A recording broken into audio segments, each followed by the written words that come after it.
Hi, I'm Jane Alexander, yoga therapist and owner of Devoted Yoga, and I'm giving you some yoga hacks, ways that we can use yoga, myofascial work, simple mind-body techniques so that we can continue to do the stuff we love in life. Today, we're going to start with a ball. Find yourself one, whether it's a tennis ball, a myofascial ball, even a lacrosse ball, although those are kind of aggressive. And we'll start by rolling out the underside of the feet. Before we get started, I want you to stand in your feet and feel all four corners, right? Bringing your awareness to the big toe ball mount, the pinky toe ball mount, the inner heel and the outer heel. Let them ground down into the earth. And then the arches of the feet, find this sensation of lifting the arches up away from the earth, as though you could take the ball mount and the heel and move them towards each other. You might be able to feel that lift all the way up your inner leg line into your core. Let's start rolling out the feet. Bring the ball down to the ground. And the first thing you're going to do is just take the ball mount and roll the underside of the foot back and forth between the ball mount of the foot and the heel, and moving in sort of a fan motion, right? So we get all the different parts of the tissue. And you can kind of twist a little bit if it feels good, or stomp a little bit, or lean into it, right? Just see what feels good in your body, in your feet. Right?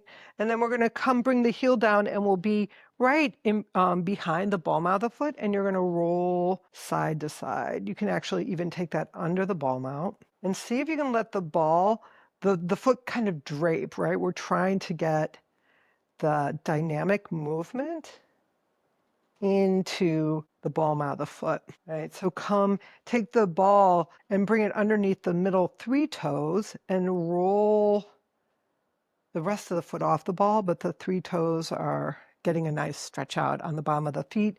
This really helps if you have hammer toes as well, but again, we want to keep all of this, adaptive and flexible and hydrated. You're going to take the ball underneath the big toe and try to press the big toe down. That might not be easy. It's not easy for me, but we're trying to get some independent action here.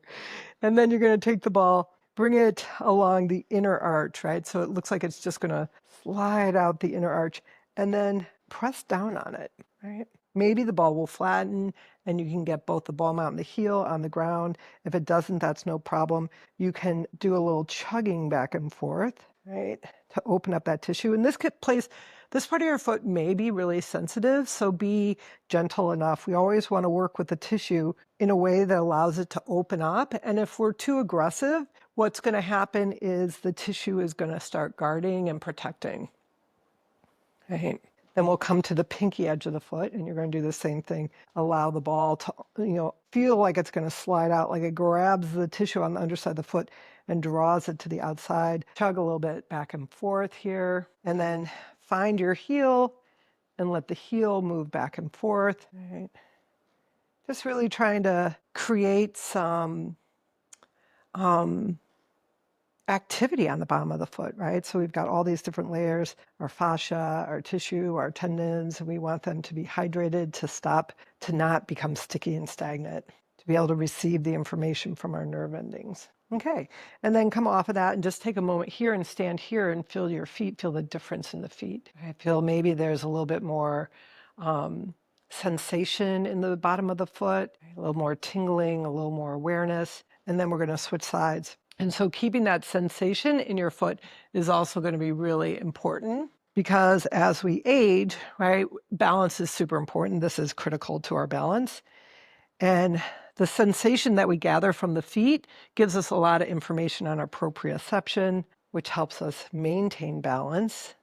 Right? I work with clients who have, lost sensation in their feet, either through an autoimmune disorder or just wear and tear, right? And that makes balance so much trickier for them. So come under the ball mount of the feet and just kind of wag the foot back and forth. The other thing this will do is it gives your ankle the opportunity to evert and invert, warming up the ankle a little bit. Nice. And then coming middle three toes, stretch underneath the middle three toes. Okay, see if you can get the big toe to operate independently. Mine doesn't want to, but I can try. Right.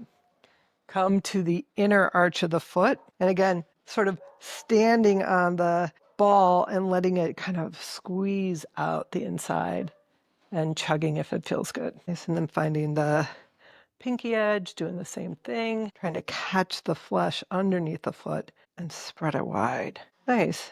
And then we'll come in front of the heel, pressing into it and on the heel, waking up the nerve endings. And listen to your listen to the tissue, and just if there's somewhere that feels good when you make contact with it, stay there and give it a little love. Nice. And then we'll come off the ball. You'll set the ball to the side, and once more, just stand into your feet and feel your feet, all four corners. Nice. Another quick thing that's really helpful for our feet is being able to keep the ankles, functioning well. And we want to be able to elevate the heels and elevate the toes. When we elevate the toes, we strengthen the muscles that keep our foot lifting up as we walk. So as we age, you'll find there's a lot of tripping that happens from what's called foot drop, right? And that's when you can no longer pick up the bottom of the feet. I can do it better on one foot than the other, right? Whew.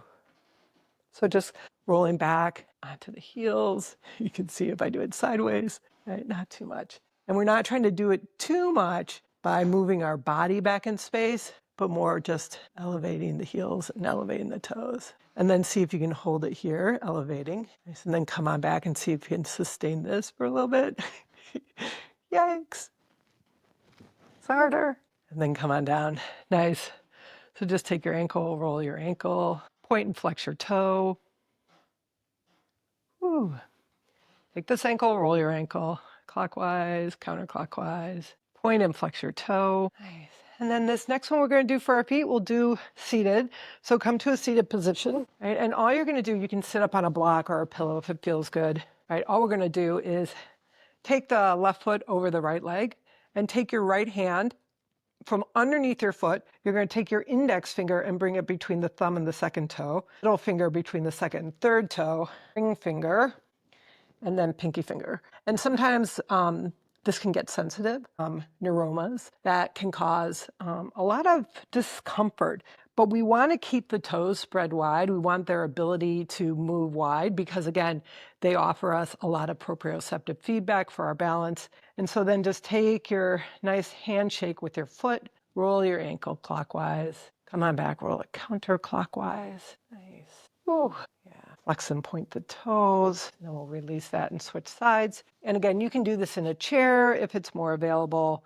You can sit up on a pillow or a block. But just taking the hand underneath, right, index finger between the big toe and the second toe. This also helps with bunions. The other thing that's really helpful with bunions is doing this, but a quick hack for bunions is if you ever drop anything like a dish rag or your underwear or socks, pick it up with your toes.